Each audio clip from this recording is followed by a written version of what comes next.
It can be hard to find things that resonate with a big enough video game audience to generate a profit, so when developers do end up finding something worthwhile, they hang on to it for dear life. But at a certain point, a game series can go on for way too long, and while they may have the potential to still make a decent amount of money, any artistic value or even fun has long since disappeared. With that in mind, then, I'm Josh from WhatCulture.com, and these are 8 video game franchises that need to die. Number 8, Battlefield. Honestly, this one really hurts. Battlefield has been the source of some of the best multiplayer action in the history of the first-person shooter genre, with the original titles, the Bad Company games, and Battlefield 3 being standouts. With its large maps filled with vehicles and destructible environments, it was just pure, solid, action-packed fun. But since then, the series has been a lot more inconsistent when it comes to its quality.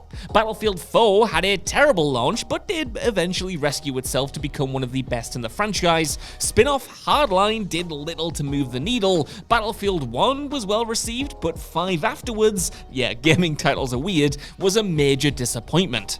And Battlefield 2042 was set to save the entire series, but in fact, simply ended up delivering the killing blow. Which sucks because it could have genuinely been great, with the inclusion of random weather effects possibly adding the last real bit of innovation the series could have had, along with the added player count. But the lack of single-player content, bad maps, terrible UI design, and glitches and bugs were just some of the issues that made fans incredibly unhappy.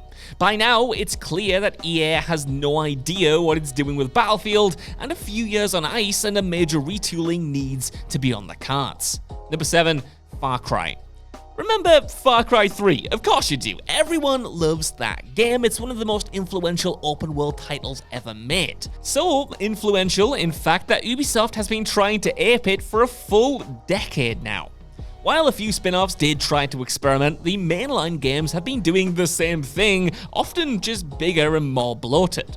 They can still be fun. 5 in particular is a solid enough game, but where this franchise was once an innovator, it's now an anchor holding the entire subgenre back. Sure, it might have gotten rid of the towers, but we still have the same basic side mission design of eliminating enemy bases and just doing busy work. With Far Cry 6 being so painfully more of the same, it seems that fans have officially reached their breaking point, and with the series refusing to change, it's just time for it to go. I mean, if I recall, someone did once make a pretty good point about how the definition of insanity is just doing the same thing over and over again and expecting different results. Number 6, Need for Speed. Need for Speed is one of the best-selling game franchises of all time, with 24 mainline games coming out since its debut in 1994. It has sped around in quality, sure, but it has been mostly solid for the majority of its run, especially back in the days of Need for Speed Underground. So why should the series drive off into the sunset? Well, it's simple. EA simply has no idea what to do with it. Going from arcade to more realistic gameplay, having police chases be the focus, just having the sport of the race be the focus, having an open world and not having an open world, having a full reboot, and even having a game where you could run around outside of your car in dramatic chases, the series has done it all, and EA hasn't found a way to make any of it stick. Consequently, the series has kind of just crashed into a wall, and there's seemingly nothing else it can accomplish without going down the dark path of just repeating the same game over and over and over again. So yeah, best to probably leave it in the garage before it becomes a shell of its former self. Number 5, Madden. Honestly, you could probably put most sports games in this spot, but Madden especially showcases the problem like no other. And thankfully, even FIFA is getting a kick up the backside now that it's losing the license and just operating under the banner of EA Sports FC. With John Madden Football first coming out in 1988, the series then turned into an annual franchise in 1990 and never looked back. In fact, they've only missed 1 year since 1988. In 34 years, they've only took a year off. And after all that time, the developers just kinda stopped trying. Because, I mean, why bother? You're the only game in town, literally, and you still sell well, so, like, what's the incentive for a business to really try harder when they don't need to? The last few entries in particular have been especially rough, with microtransactions filling the title's bad career modes and just a complete lack of innovation for any meaningful mechanic. Even more hardcore fans are starting to get sick of what's on offer, and with FIFA completely overhauling itself in 2023, it might just be better to sack this off as well. Number 4, Postal. I bet you didn't even realize Postal got a new sequel this year, did ya? This series got its fame and infamy from its second entry, Postal 2. Released back in 2003, that game was incredibly controversial for its violence and humor, but, well, it's a game very much designed for 2003 and doesn't translate well to the modern day. However, developers running with scissors did decide to make a Postal 3 eventually, or rather, they decided to make someone else make a Postal 3. For whatever reason, they decided to outsource the majority of the game to a developer called Acast. The game eventually released, and it was absolutely terrible. The writing was worse than ever, crass with no sign of being clever, the gameplay was awful with a new third-person viewpoint, and the game was eventually even taken off storefronts, or at least temporarily. In fact, things were so bad with this sequel that the game was retconned when they eventually released an expansion to Postal 2 in 2015. And they then decided to try again with Postal 4 in 2022, claiming beforehand that, quote, "it's not going to suck like Postal 3. It turned out, though, that was kind of a little bit of a fib, as Postal 4's humor was as dated and unfunny as ever, the gameplay was still terrible, and performance was abysmal. So, yeah, just leave this series in the past where it belongs, please. Number 3, Tom Clancy's Ghost Recon. It's another one that really hurts. I mean, look at how they massacred my boy. Back in the day, Ghost Recon was by far my favorite gaming franchise in the top Clancy canon. Its tactical, squad-based gameplay whispered sweet nothings into my ears. The next-gen sheen of Advanced Warfighter gave my Xbox 360 a real showcase to invite my friends around to see. The co-op of GRAW 2 gave me memories for life, Future Soldier offered a weapon customization suite that tailored to my playstyle, and the anarchy of the open-world reboot Wildlands was also to be applauded. In its pursuit of stripping all identity from its franchises to make them as mainstream as possible, though, Ubisoft has continued to retool Ghost Recon into something more by the numbers with each new release.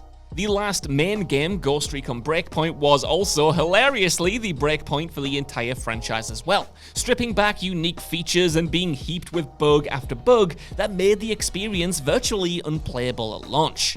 Ubisoft's answer to this trash fire? Well, it was Ghost Recon Frontline, a free-to-play first-person shooter that looked more than a bit similar to COD Warzone and similar games of its type. As you would expect, the internet hated this idea and the backlash was immediate. At this point then, if you're doing this with this franchise, then you might as well just sack it off entirely. I mean, Ubisoft, if you can't be asked to make a proper Ghost Recon game, just make whatever the hell first-person shooter you want, but please do it under a different name. Don't drag the corpse of this franchise out for any longer than it needs to be. Number 2, Mass Effect. Right, this might be a little bit controversial, but Mass Effect Andromeda could have been so good. While the original trilogy did have a rough ending, though far from a total disaster in my opinion, Mass Effect was still considered one of the most high quality and greatest gaming series ever made at that time. So when BioWare announced that they would be making a fourth game to start up a brand new adventure without Commander Shepard, fans were equally excited and skeptical. Unfortunately, we probably should have just been skeptical. Coming off the original games, Mass Effect Andromeda was just a massive disappointment. There were promises of a good game in there, like I mentioned, but behind technical issues at launch, the underwhelming story and new lore that just felt lazy in comparison to what came before, there just wasn't much for fans to love. Despite offering a whole new galaxy of opportunities, Andromeda felt familiar and rote in a bad way. It was received so badly, in fact, that BioWare immediately shifted focus to a proper sequel, as the new game that has since been announced will seemingly be focused on Shepard's crew once more. Now that might sound good on paper, but following up the original series might prove to be an impossible task. And with BioWare's track record recently and reported internal turmoil, they aren't the studio that they once were, so honestly, optimism isn't high, though let's hope it turns out okay. Number 1, Assassin's Creed. The thing with this entry is that there hasn't actually really been a bad Assassin's Creed game in a long time. In each new installment, there is enough to like in there to make it worthwhile, but there's an equal amount of bad, boring content in there as well. It's kind of the same issue as Far Cry, but just on a much bigger scale. These games go on for hundreds of hours, and even if there's 30 good hours in there, that leaves far more that's just bland and honestly a little bit of a waste of time. For as much as we joke, Assassin's Creed isn't really a gaming franchise anymore, it's a content franchise. There's a story in there and there are loads of mechanics, a bunch of different characters, but so little of it actually stands out, and nothing gets the focus for the rest of the experience to orbit around. That nebulous approach is only going to get worse going forward too, with a live service version of the series in development coming at some point in the future. And if there's one franchise that doesn't need to be a live service, it's this. By this point, we are so far away from what the series used to be that you might as well just let it end. Do anything else. This is barely even Assassin's Creed anymore. And look, change can be good. I'm not against franchises evolving, but in this case, it's more devolving. It's losing its identity. So that's our list. I want to know what you guys think down in the comments below. What do you think about the state of these franchises, and are there any others you would swap in here instead? Let us know, and while you're down there, could you also please give us a like, share, subscribe, and head over to WhatCulture.com for more lists and news like this every single day. Even if you don't know, I've been Josh. Thanks so much for watching, and I'll see you soon.